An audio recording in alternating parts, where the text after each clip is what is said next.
It's all you. Hi, my name is Rob Minkoff, and we are watching. Hi. Hi. Hi, my name is Rob Minkoff, and you're watching the Pretentious Film Majors. Right here, wherever here is.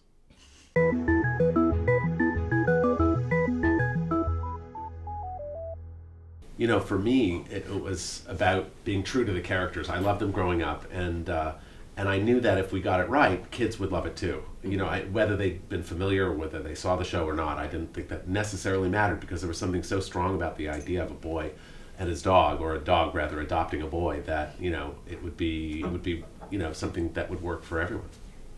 So, how does the idea of a dog adopting a boy?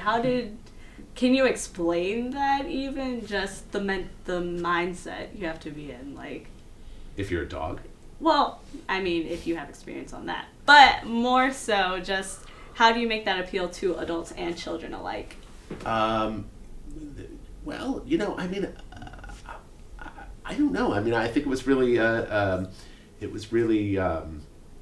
Jay Ward who figured that out. He did it for me.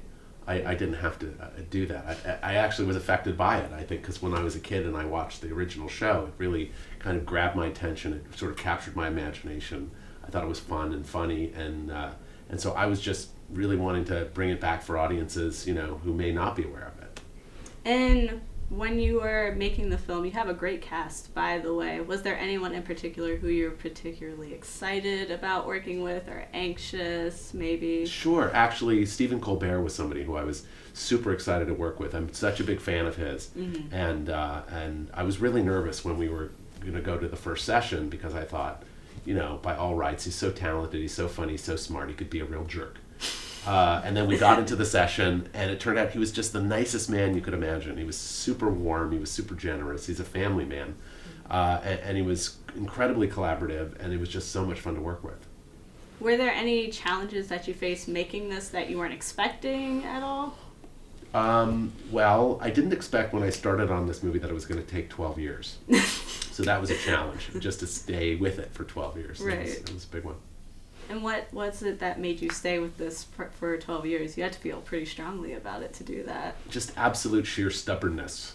I just decided that I was going to do it by one way or another, and it didn't matter what was going to happen. It didn't matter what was going to get in the way. I was going to overcome it.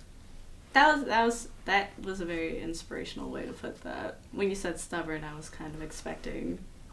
I was like, oh, but no, you brought it back. Good for you. Thank you. And is there any, so you've done a lot of animated work. Clearly you're a fan of it.